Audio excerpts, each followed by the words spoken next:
I've made several modifications to my limited edition Continental GT 650. Some I'd recommend, and a few mistakes I'd like to share so you can avoid them. But one would ask, why risk spending loads of money on mods to eventually make it illegal for the roads? Why even bother?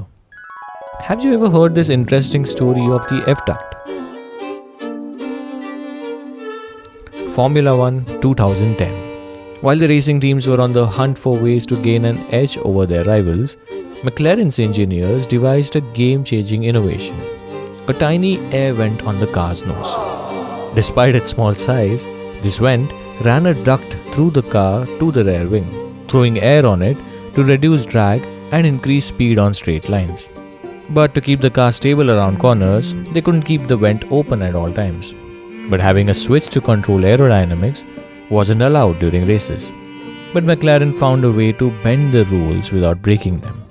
They made the driver the switch instead by creating an opening in the cockpit that could be covered with a hand or elbow to redirect the airflow onto the rear wing and increasing the car's top speed. Vodafone was a primary sponsor of McLaren, with their branding displayed prominently on the livery. This aerodynamic duct sat on the body exactly where the letter F of Vodafone sat, which is why it got its name, the F-duct. The F-duct turned out to be a game changer and was instantly picked up by other teams, each with their own twist. But soon, safety worries crept in. Drivers were taking their hands off the wheel while driving at high speeds to fiddle with the vent, raising alarms among safety regulators. Ultimately, in the interest of fairness and safety, Formula 1 authorities banned the F-duct in 2011. Safety is of huge concern when it comes to Formula 1 or MotoGP championships, where everything is at an extreme. High speed, high risk, high stakes, high expenses, which is why any modifications in these vehicles come under heavy scrutiny and regulation. But when you talk about a normal road, especially in India, why is it that any kind of modification done on vehicles are deemed illegal? This is where the sheer scale of Indian traffic comes into picture. Where in other countries, anything with wheels and an engine can be legally used on the road, in India, it's not just 20 super-fast cars competing against each other. It's a gazillion different kinds of vehicles with different kinds of drivers and riders and passengers and pedestrians and animals all wandering off on the streets at the same time. The unpredictability is through the roof. More the variety of modified vehicles, more the variable circumstances, and hence more unpredictability. Which is why there are strict rules and regulations set to not let modifications alter the original design or performance of a vehicle or to compromise on its safety and integrity. Not to mention the environmental impact due to the increased emissions or reduced fuel efficiency. However, any kind of modifications that do not change these aspects of a vehicle are pretty much allowed on the Indian roads. And given the amount of fellow enthusiasts in the Indian market, there are a wide range of mild to wild modifications we get to see.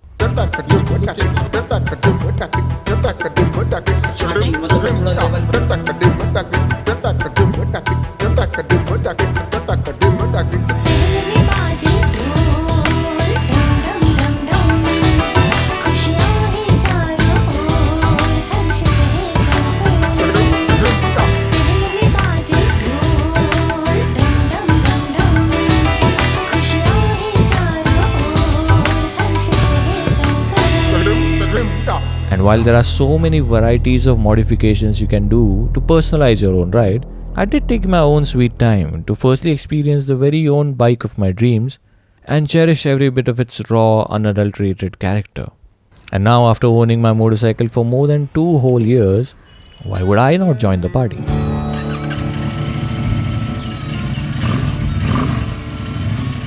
What's a man got to do to get a woman like you? What's a man got to do to touch a woman like you? What's a man got to do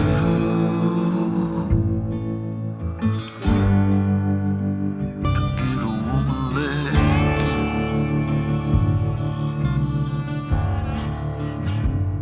There may be multiple reasons for which one customizes, personalizes, or in other words, modifies their ride. For me, it essentially stems from two fundamental motivations, one for the ride and one for the soul. Where the one for the ride has a purely utilitarian purpose, the one for the soul is either for the feel, the aesthetic, or the sheer satisfaction of having something unique and exclusive to myself. Something that I can call my own. Now, I don't want to start up on how exclusive the motorcycle I own is to begin with. I have an elaborate story talking about just that. But let's start with the first and most essential modification I did on my motorcycle. Be it any kind of terrain, weather, situation or mood, the only thing that connects you to the surroundings while riding is the tire. At least I hope so. I myself have grossly underestimated the importance of a good tire on my motorcycle, and only when I happened to change it to the right one is when I realized what all I've been missing out on. These are the Vredestein Centauro ST tires. These come from a brand that has a 100-year legacy of producing ultra-high performance tires. These are fully tubeless, made from 0-degree steel-belted radial construction. Yes, that's a mouthful. Radial tires make a world of a difference when it comes to handling of a motorcycle. They are dynamic, flexible, and offer incredible grip, be it dry or wet surfaces. But then, what exactly does a radial construction mean? Well, that's a topic that can be a dedicated video in itself. But to cut things short, there are bias ply tires that usually come in commuter motorcycles that are relatively cheaper and built for slow speeds. Then there are fabric radial tires that are performance-oriented options that offer better flexibility. Then there's this 0-degree steel-belted radial tire that offer even better performance, stability and durability. Now, these come stock with the newer GT650s that come with alloys, which allows them to be tubeless. Mine has spoked wheels and hence came with tube tires at stock, the Seat Zoom Cruise. Those were, to be very kind, horrible for the bike. They did not provide any grip on either wet or dry surfaces. They never inspired confidence and wobbled the motorcycle over any uneven surface. Besides also being extremely inconvenient when getting punctures, as Royal Enfields are heavy, and if you've owned one, you'd know what a pain it is to get the rear wheel out to fix the puncture. The only option was to either switch to alloy wheels and get tubeless tires, or get tubeless spoke trims instead. But those are firstly not available in India, and secondly extremely expensive. The third and the best option was to convert the spoke trims that I already have into tubeless spoke trims. And I did. I'll be making a dedicated video on that too, don't you worry. After which, I obviously could not use the Seat Zoom Cruise tires as they were tube tires, which is when I switched to these, the Ralco Speed Blaster. Now, these did everything that the Seat Zoom Cruise did, but worse. What the f***?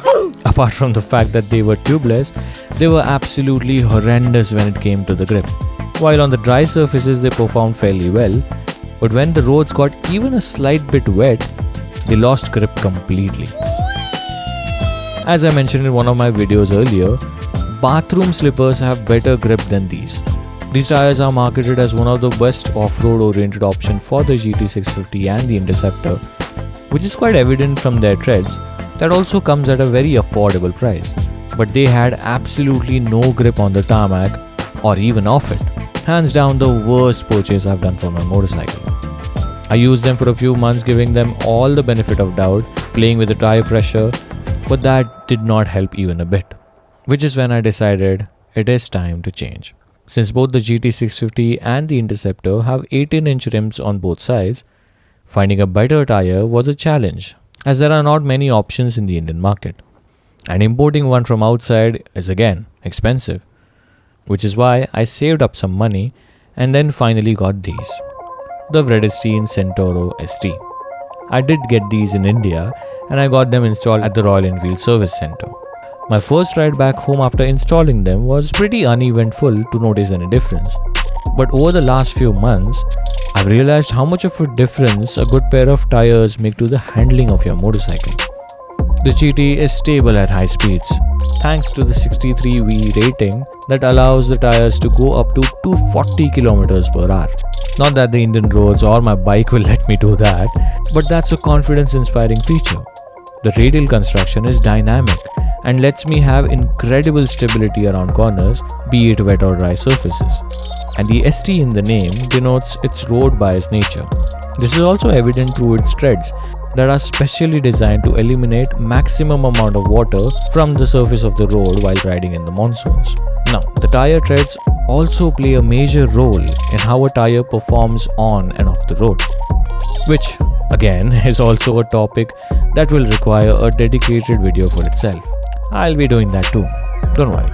But concluding on these tires, I've never been this confident on my motorcycle before, and I only regret not buying these earlier. If you own a GT or an Interceptor, forget everything else and get these. You'll thank me. You must have noticed we are almost at the end of the video, and we have just begun with the modifications. With so many things done, with very clear intentions in my mind, I have a lot to talk about every change I've done on my GT and the R&D that has gone into it. You eventually tend to learn a lot of new things when you seek out for change. Like I learned a lot of new things about tires, and there's still a lot more that I'll be sharing in the upcoming videos. It's an unending learning curve. When I look at my motorcycle, it's not just a machine, it's a reflection of who I am. Every modification I've made, whether it's fixing something I didn't like or adding a feature that I felt was missing, has been a step towards creating something unique. Something that feels like an extension of myself. The satisfaction that comes from these changes is incredible. This bike isn't just off the assembly line anymore. It's mine, in every sense of the word. Each tweak and upgrade tells a story of the pursuit of something that feels just right. And I'm in no hurry. I rode the bike bone stock to my heart's content. Let it sink completely in my life as it is for the last 2 years. Understood how it feels, how it rides, what I like, what needs to change. And now is when I've started changing things. But here's the thing. Personalization is a never-ending journey. There's always something more you can do. And honestly, that's what makes it fulfilling.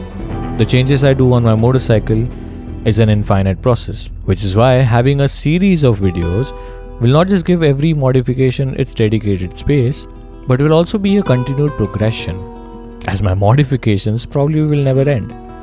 I hope you like what you just watched, and I hope you stay tuned for future episodes of this series. Thank you for watching.